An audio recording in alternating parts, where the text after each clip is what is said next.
Hello, ஒரு professional செட்டப்பில் நம்ம ஒர்க் ரிலேட்டடாக அப்டேட்ஸ் கொடுக்குறோம் அப்படின்னா அது ரொம்ப ரொம்ப கன்சைஸாக இருக்கணும் அண்ட் கிறிஸ்ப் அண்ட் கிளியராக இருக்கணும்.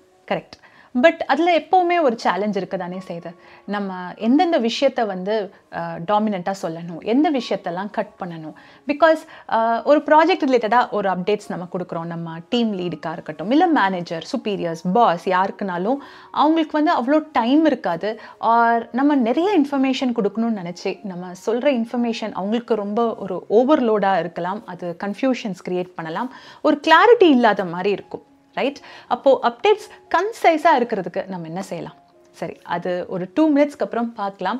ஸோ ஃபர்ஸ்ட் நான் சொன்னபடி நீங்கள் ஒரு விஷயத்தை பற்றி எக்ஸ்பிளைன் பண்ணுறீங்க, ஒரு அப்டேட் கொடுக்குறீங்க அப்படின்னா எதனால் அது கன்சைஸாக இருக்கணும்? அது ரொம்ப வந்து ஓவர்லோட் ஆஃப் இன்ஃபர்மேஷன் இருந்துச்சு அப்படின்னா ரிசீவிங் எண்டில் இருக்கிறவங்களுக்கு நம்ம என்ன சொல்ல வரோன்றது கிளியராக போய் சேராது.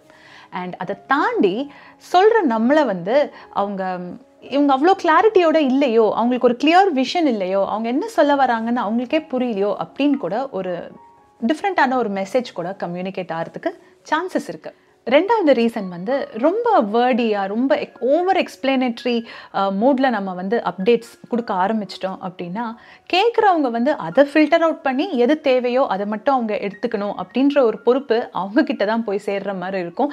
அண்ட் அது ஃப்ரூட்ஃபுல்லாகவும் இருக்காது. ஏன்னா அந்த அளவுக்கு ஒரு அட்டென்ஷன் ஸ்பேனும் யாருக்குமே இருக்காது இல்லையா? நம்ம ரொம்ப எக்ஸ்பிளைன் பண்ணுறோம் அப்டேட்ஸுன்ற பேரில் வந்து ஒரு பெரிய கதையே நம்ம சொல்ல ஆரம்பிச்சிட்டோம் அப்படின்னா நடுவில் வந்து அவங்க அப்படியே டிஸ்கனெக்ட் ஆகிறதுக்கு கூட நிறைய சான்சஸ் இருக்குது. பாஸ் கிட்ட சொல்கிறேன் அப்படின்னா அவருக்கு என்னென்ன விஷயங்கள் கண்டிப்பாக தெரியணும் அப்படின்றத நான் புரிஞ்சுக்கிட்டு அதை நான் எக்ஸ்பிளைன் பண்ணுற அளவுக்கு என்னோட அப்டேட்ஸ் ரொம்ப கன்சைஸாக இருக்கணும்.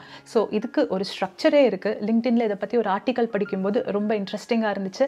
ஸோ அதை உங்களோட ஷேர் பண்ணோம். கண்டிப்பாக நீங்களும் உங்களோட ஆஃபீஸ் செட்டப்பில் இதை நீங்கள் யூஸ் பண்ணிக்கிட்டீங்க அப்படின்னா டெஃபினட்டாக உங்களோட அஃபீஷியல் கம்யூனிகேஷன் லெவல் வந்து இம்ப்ரூவ் ஆகும். அதில் சந்தேகமே கிடையாது.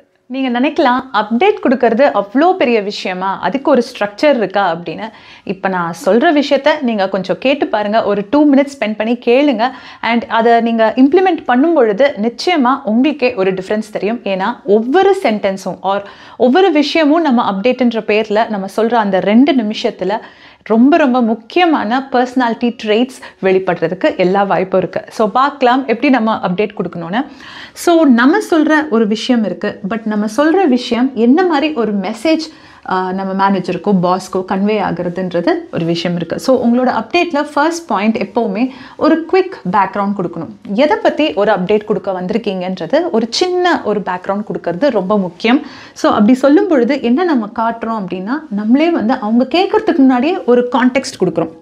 So that is like social intelligence. So இப்படியும் கூட யோசிச்சு பாருங்களேன். ஒரு அப்டேட்டுன்னு கொடுக்க போகிறீங்க, எடுத்த உடனே நீங்கள் செஞ்ச விஷயத்த சொல்லும் பொழுது எதை பற்றி நீங்கள் சொல்கிறீங்க, என்ன இது எது ரிலேட்டடான விஷயம் அப்படின்னு அவர் கேட்டு அதுக்கப்புறம் நம்ம ஒரு கான்டெக்ஸ்ட் கொடுக்கறதுக்கு பதிலாக நம்மளே ஒரு சின்ன ஒரு பேக்ரவுண்டோட ஸ்டார்ட் பண்ணுறது பர்ஃபெக்டாக இருக்கும். அண்ட் அதுக்கு அடுத்த ஸ்டெப் வந்து நம்ம எடுத்த ஆக்ஷன்ஸ். ஸோ இந்தந்த ஆக்ஷன்ஸ் எல்லாம் நான் எடுத்தேன் அப்படின்றது பாயிண்ட் பை பாயிண்ட் முடிஞ்ச வரைக்கும் அப்படி நம்ம ப்ரீஃப் பண்ணால் அதில் இன்னும் கிளாரிட்டியாக இருக்கும். ஸோ அது வெளிப்படுத்துகிற விஷயம் ஓனர்ஷிப் அண்ட் அக்கௌண்டபிலிட்டி. நீங்கள் செஞ்ச காரியங்கள் ஆர் உங்களோட டீம் செஞ்ச காரியங்கள்னு லிஸ்ட் பண்ணுறது.